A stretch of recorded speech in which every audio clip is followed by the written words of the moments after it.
afternoon, and welcome to this Friday edition of Border Report Live. My name is Rudy Medeles, and I am your host here in Deep South Texas, Harlingen, Texas, to be exact, in the Rio Grande Valley. And joining me today is Salvador Rivera, our San Diego correspondent, and our guest today is Ev Mead, Director of Proceso Pacifico. Thank you so much for being here, both of you. Thank you very much. Rudy. So, Salvador, I'll let you get started. Oh, of course. Well, I'm glad that Ev was able to join us. He's a very busy man. He works on both sides of the border. He is the director of Proceso Pacifico. And rather than me trying to explain all the wonderful things that his organization does, I'll let Ev explain what Proceso Pacifico is all about. Oh, thanks a lot, Sal. I appreciate the invitation. Proceso Pacifico is a small nonprofit organization, and we work in some of the areas most affected by the drug war, including Colombia and in Mexico, places like Sinaloa. We worked in Sinaloa actually for about 10 years. And what we do is offer educational and training programs to local leaders to help them learn where violence comes from, how violence prevention works, show them some best practices, help them organize civil society coalitions to work on violence prevention, things that can cross ideological and political lines. And one of our key methodologies, in addition to teaching, is we host local truth commissions where we invite people to come in a non-judicial setting where they can stay anonymous if they want and to share their stories and to try to find solidarity with other people who are living through, episodes of extreme violence and trying to figure out, how they can build and prosper and get beyond it. Now, one of the people you are very familiar with, and a lot of people in Culiacan are as well, is Ovidio Guzman, one of the Chapitos, one of the four sons of Joaquin Chapo Guzman. He was arrested about 2.5 years ago. And up until that point, the Drug Enforcement Agency labeled him as the primary or the biggest exporter of fentanyl into the United States. Now, since his arrest, he's been extradited to the U.S., and is in the process, as we speak, of negotiating a deal with the U.S. government. Talk a little bit about this deal and what it's all about and what it might mean in Culiacan. Yeah, so anytime you have one of these real high-profile extraditions, and there have been a whole bunch of them, to the credit of Mexico's president, Claudia Sheinbaum, she has extradited like 30 of the most powerful drug kingpins in Mexico, the United States, where they're facing charges. So in all of these cases, and there's a long history of this, including El Chapo's case, there's always this hope that in their negotiations with the government, they're going to kind of peel back the layers of the onion and they're going to reveal everyone in the world of organized crime and in the world of politics who's somehow involved. It's kind of like the Epstein case, we're all expecting the big bombshell. And it could happen. It could be that they reveal some high-level corruption that's embarrassing to the current government or to the previous government of Andrés Manuel López Obrador. But we have to, I think, moderate our expectations a little bit because the fact is that didn't happen much in the Chapo case. It didn't happen with several of his security directors who, also took plea deals or flipped or provided evidence. It didn't happen with the Arellano Felix cartel when they were arrested in Tijuana. There's a long history of this. So I think we have to moderate our expectations a little bit. But that is a little bit of what's on the table. It's, what is he going to reveal and exactly what is he going to get in exchange for this information? And it could be as simple as, when they charge him with he agrees to all the drug trafficking charges and they give him a lengthy sentence, but he's not facing the death penalty. He's not facing the death penalty because they don't add the worst conspiracy charges and they don't add charges that are related to violence. For example, if you compare his case with that of Rafael Caro Quintero, the U.S. is seeking the death penalty in that case for the assassination of a DEA agent, Kiki Camarena, in 1985. And for conspiring to kill other protected witnesses and police officers and others. So, there's some just in the very narrow part, not in the big revelations in Mexican politics or something like that, but just in the narrow part of what is his criminal responsibility? He has a lot to gain by signing a plea deal. Just protecting his own life and protecting his own family might be enough. Sure, we heard about the 17 family members who are basically given asylum, and now they're under the witness protection program here in the U.S. Now, Ovidio's arrest led to a lot of violence, and you're still seeing all the byproducts of what happened back then. Describe what's been going on in Culiacan now for the better part of a year. Yeah, it's really tragic, and it's something that hits very close to home. This is a place where I've worked for 10 years, and it's a place also where, it may not be a surprise to your average viewer, your average listener here that, oh yeah, there's, drug violence in Culiacan, Sinaloa. But I've got to tell you that this violence and a wave of violence that started on September 9th has claimed about 1,500 lives, more than 500 forced disappearances, and countless other acts of violence. People in Culiacan live under an informal, basically after 6 p.m., nobody goes outside. They call it the narco pandemia. It's like a return to the COVID lockdowns because people are literally afraid to be on the streets. And this is people who have grown up in a place where the Sinaloa cartel has always been present and in fact dominant in, the function of the city. And people are scared. There are soldiers on the streets. Just a week ago, there were 20 bodies found, several of them decapitated. It's just not letting up. But again, the biggest part of the tragedy, I think, is that Culiacan, right before this happened, Ovidio was extradited on July 25th, 2004, and the violence came a little later in the summer on September 9th. Just before this, if you take the period from June 2017 until June 2024, so summer to summer, Culiacan had the biggest reduction in violence, and Sinaloa the biggest reduction of violence of anywhere in Mexico. Organized crime was down more than 50%. The homicide rate was down more than 50%.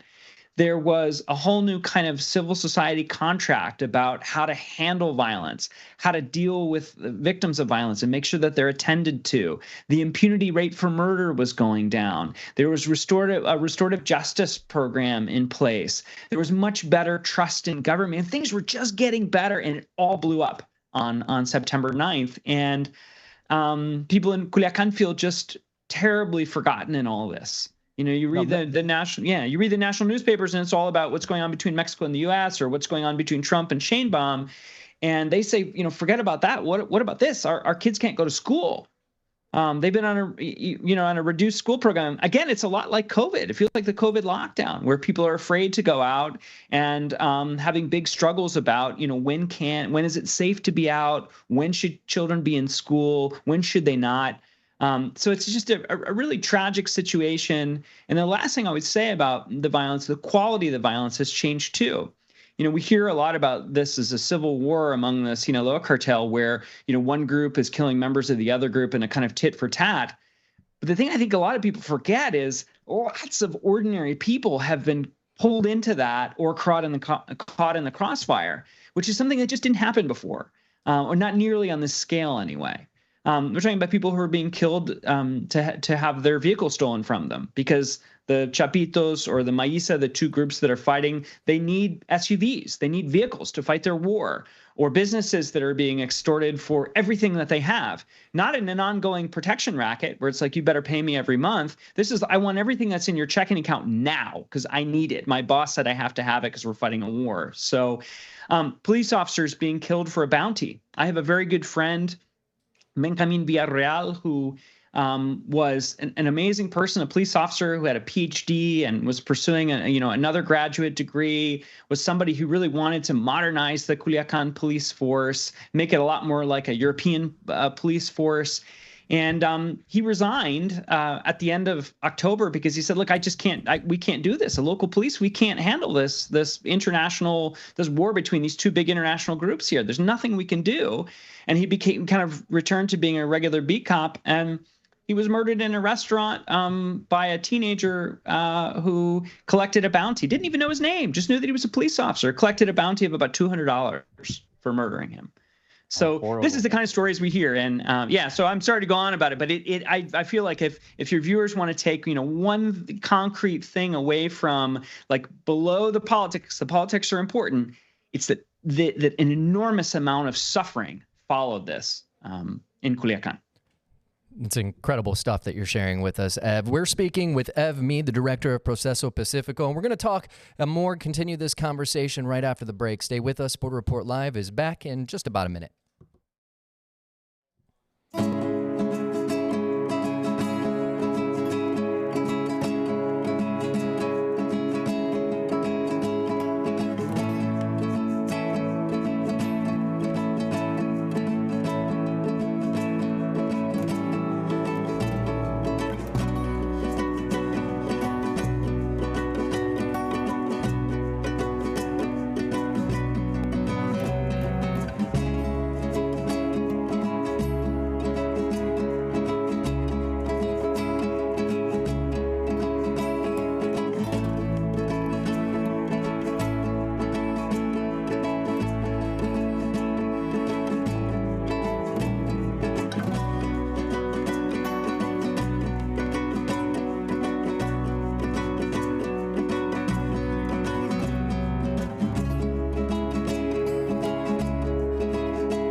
And welcome back to this Friday edition of Border Report Live. I am Rudy Mideles, your host for the program, and joined by San Diego correspondent Salvador Rivera and director of Proceso Pacifico, Ev Mead.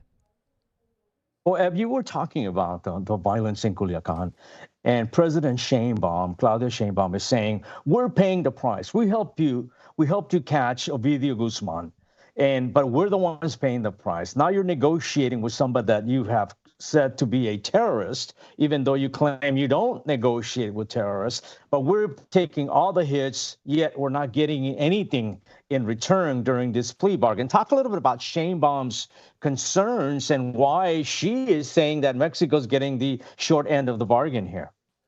Well, it's a difficult position for her to be in because on the one hand, some of it may be a little bit of political theater because, she's an elected official and, she's the party in power, and it's a state in her country, Sinaloa, where this violence is largely taking place. We've seen some upticks in other places like Juarez and Tijuana and Acapulco as well. But so that she's right in that sense, and I think she has to speak to that. She needs to come out.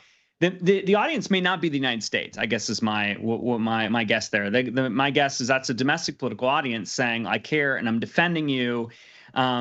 And she can say something like with Ovidio Guzman, she can say, look, if you negotiate this stuff down, you only charge him with those things. What about those 10 Mexican soldiers that were killed when he was arrested?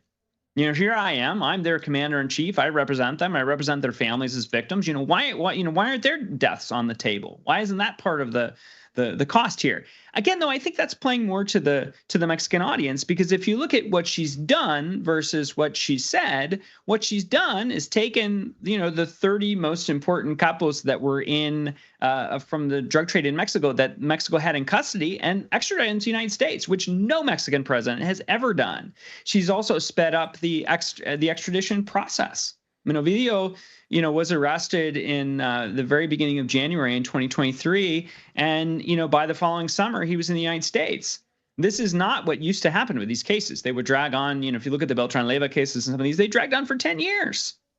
So she, her actions convey that she's really, she basically supports what U.S. prosecutors are doing. She just also has to tell people in Mexico that they're suffering counts too. And if that's discounted in this prosecution, she's going to complain. So I think it's a little bit kind of playing to different audiences. And, and I think I could say that in her defense. It's the same thing she's saying kind of in the Julio Cesar Chavez Jr. case, the boxer's son who comes to the United States for this fight with Jake Paul. And then, all of a sudden he's got federal charges against him in the United States. And they're saying he's a hitman for or at least participated in violence on behalf of the Sinaloa cartel. And she says, well, let's bring him here to prosecute him. Turns out he had an arrest warrant in Mexico since 2023. And they never executed it. And he's wandering around doing public events. So it is a little bit of she's sort of stuck with the fact that it's just a fact that a lot of these things, everybody knows sort of that the person is guilty or that they're guilty of many things, many bad things, let's say, but they haven't been able to act. Mm-hmm. And she has to kind of own that now. And so she's trying to talk the talk. But yeah, it's a very difficult situation to be in. And I think, in Mexico, there are other, she's not just dealing with this. I think that's important too. The relationship with the United States has a bunch of other aspects to it. And then dealing with organized crime, it's not just the situation in Culiacan. There's also a big situation going on with the pirated gasoline. It's hundreds of millions, if not billions of dollars in pirated gasoline. It's something that her predecessor and her mentor said was gone, that he eliminated as a problem. And it seems like it's still a pretty big problem. They did a set of arrests in the state of Nuevo León and, found hundreds of thousands, if not millions of I think it was like 15 million liters of pirated gasoline in one hit. So she's dealing with they intercepted a plane from El Salvador that had 417 kilograms of cocaine on it last week. It's a multi-layered problem within the country that she has to address, and along with persistently high levels of violence, as well as everything going on with the United States. Let me ask you about Sheinbaum a little further. Mm-hmm. Perhaps I'm going to put you on the spot here, but she's saying we're being left out of the negotiations with Ovidio. Yeah. Is she afraid of what he might reveal He knows where the bodies are buried. Apparently, he has videotape or images of all the payouts they have ever done. Is she afraid that he might come up and stir things up for the Mexican government, her administration, as well as the one before with AMLO? It's possible, and I'm sure that I'm not sure that she's personally afraid, because I haven't seen any evidence that I or anyone accuse her of having any personal benefit or her career having benefited from it. There are some people who are very adamant that Ovidio knows things that would be very compromising to Andrés Manuel López Obrador, her predecessor and mentor. So that's possible. But again, I think the chances of the big reveal are lower than and again, because we've sort of seen this movie before. Every time one of these guys is arrested, this happens. Yeah, there might be a little bit of fear. And they might like to being involved. They might be able to anticipate a little bit more what's going to happen. There have been cases where it looked like there was going to be a big reveal, like with one of the former ministers of defense, and it just didn't pan out that way in the end. Everything that came out of that was already kind of publicly known.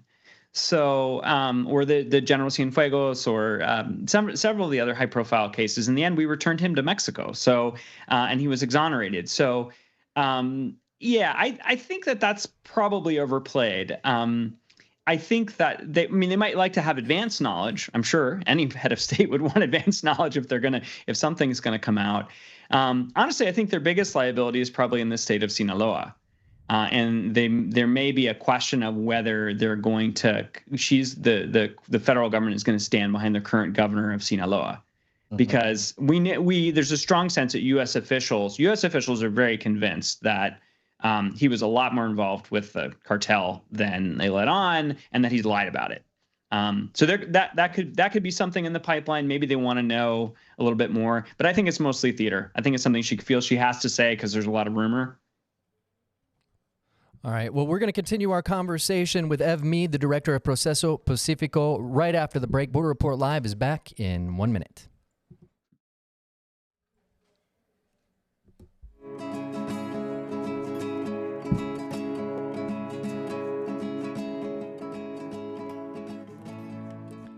Gentlemen, if you can hear me, when we come back, we're going to have about 8 minutes left. Got it.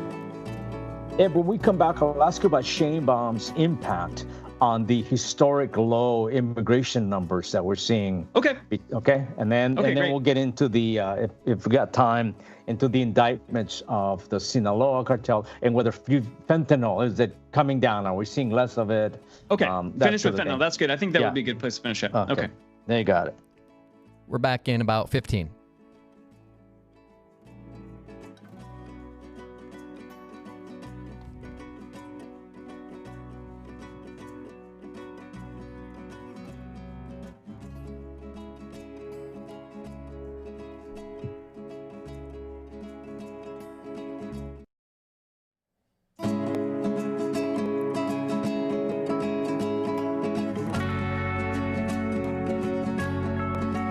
Welcome back to Border Report Live. My name is Rudy Mireles, and I am your host of the program. And joining me now is San Diego correspondent Salvador Rivera and director of Proceso Pacifico, Ev Mead. And Ev, we were kind of talking a little bit about President Sheinbaum, and I know you had some questions, Sal, for Ev.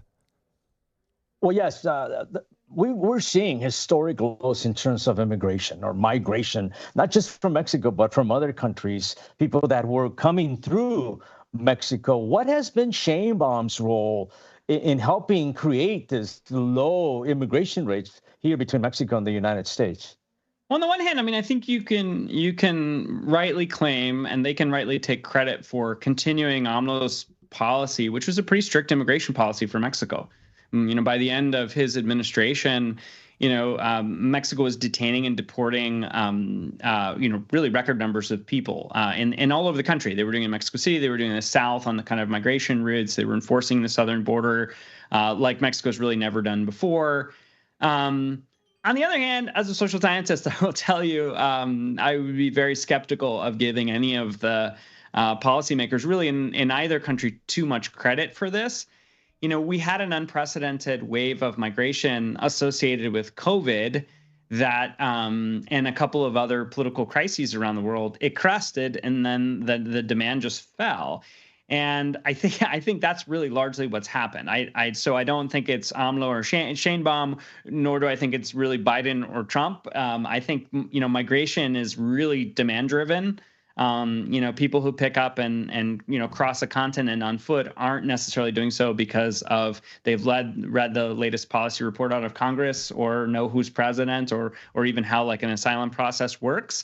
You could say, I think in the U.S. case, I think it is true when the Biden administration really dramatically restricted access. I'm sure that the word got down and fewer people came, but the real big drivers are social. They're not political. And the world went through a really dramatic period there with COVID that was social, economic, public health. Violence rates went up, and just as they did in the United States, all over our continent, people were displaced. And they came, but that really crested, and a lot of that pressure has abated, and people aren't coming, or the people who are coming from places where there's some very specific crisis, like from Venezuela, which is becoming kind of a failed state, or from zones in Colombia that were peaceful but have erupted in conflict again. So I really think that that's the big story. There is not any of the politicians. It's just the pressure abated. Now, the pressure abated, but we kept paying attention to it too, and we're all a little bit guilty of that. We're kind of fighting the last war. I remember a few years ago speaking to the number 2 person in the State Department. He was here for a lecture, and he was telling me that migration as a whole over the entire world was at record numbers, something unseen in centuries, people moving around and about. And so that, I guess that would play to what you're saying. And so I know we're winding down on our show, our time allotted to today, but I did want to talk about fentanyl. You talk about immigration numbers being down. I guess fentanyl, the exportation deaths are down. Talk a little bit about what you're seeing when it comes to fentanyl. Yeah, I mean, there's some very good news. And the good news is that the overdose deaths are down really dramatically. The difference between 2023 and 24 was 30,000 deaths less, fewer deaths. So, and it had been going up, just actually skyrocketing. If you go back to 2015, it was 9,000. It peaked to over 75,000, and we're down to about 48,000. So 48,000 is still really high. And I think anybody in the administration who says that, they're right. They're absolutely right to say that it's still really high. But it's come way down, and it came way down in 2024, and we're not sure where it is in 2025, but it looks like that trend is continuing. And the question then is, how much do the policies affect it? And I would say that they did. I think that there's been a concerted law enforcement effort to break up the fentanyl networks, to do enhanced enforcement and search and seizure at the border. That's been in place for years now. And I think law enforcement really made this a priority. They made it a priority several years ago, really independent of politics. And they made a big difference. I also think, though, that the demand side was affected. I think that, localities and states all over the United States made it a lot easier to get in the lock zone, changed the way they handle prevention programs, collaborated with things like homeless shelters and safe use sites, educated police officers. And it was a really big, kind of multi-pronged effort. And I do think the federal government of the United States bankrolled some of that under the Biden administration. You give them a little bit of credit there. But the reality is a lot of people worked on this for years outside of the political spotlight in Mexico City and Washington, and they made a real dent in it. And it seems like that's going. And what I don't want to happen is, because of political theater in Mexico or political theater in the United States, that we undermine those folks. It doesn't mean the drug problem on the border has gone away. There are other things that are booming. I mean, the market for smokable methamphetamine, for example, is everywhere. And anybody who deals with homeless or marginal populations in the United States can tell you that it's super cheap, it's super potent, and it's everywhere. So it's not that the drug problem has gone away, but the particular problem of fentanyl appears to have crested, and hopefully we can hold the line on that and not let any politics, right or left, get in the way of that progress. Okay. Thank you, Webb. As we wind down, I did want to explain a portion of video that we saw. There was a video that we were given or provided by the Drug Enforcement Agency. You see a gentleman who falls over and a girl's lying down in a parking lot. They thought they were taking cocaine. which is not good for you either. But the stuff was laced with fentanyl. The gentleman who collapsed, he died. The girl survived, but it's tragic. We've heard of the stories many, many times over. Rudy, as we're winding down our time here with Eb, do you have any questions or anything you want to add? I know I sort of dominated the conversation with Eb. Is there something you want to ask Eb about the border or things that might happening, trends here that we're seeing? Yeah, actually, what are, one of the things we're seeing down here in South Texas is a lot of ICE raids happening. Have you seen anything like that happening on kind of either side of the border when it comes to migrants? Yeah, I think definitely. There have been some indictments for lower level traffickers affiliated with the Sinaloa cartel. So yes, the trick is that the way that these are announced, the way that the word's coming out, it's very hard to know which ones actually have to do with fentanyl or drug trafficking and which are just immigration enforcement. My sense is that the immigration enforcement stuff far outnumbers the others. And that's not necessarily because that's the preference of the federal government, but I think it's actually because they've been so successful at breaking up a bunch of the local networks that most of the known ones they've already gone after. So I think that they're left with kind of low-hanging fruit, and as we all know, there's a whole separate phenomenon going on where they're targeting anybody who doesn't, have immigration status or who has a status that's been revoked by the administration. So I think it's really a separate phenomenon. But yeah, I mean, there have been these multi-agency raids on fentanyl, and it again goes back a couple of years, but those have continued. All right. Well, thank you so much for joining us today. That was Ev Mead, Director of Proceso Pacifico. And thank you, Salvador Rivera, our San Diego correspondent. And before we go, just a reminder, don't forget to check your local Nexstar station's lineup for our Political Power Ranker show. It's right there, streaming now. This week, host Chris Berg and Emerson College polling director examine who's up and who's down in the world of politics based on data, so make sure to check it out. And don't forget to check out borderreport.com as well. You can find the stories that Sal, Sandra, Julian, our team of incredibly award-winning and talented border journalists are working on, borderreport.com. My name is Rudy Mireles from the Rio Grande Valley in Texas. Have a great day.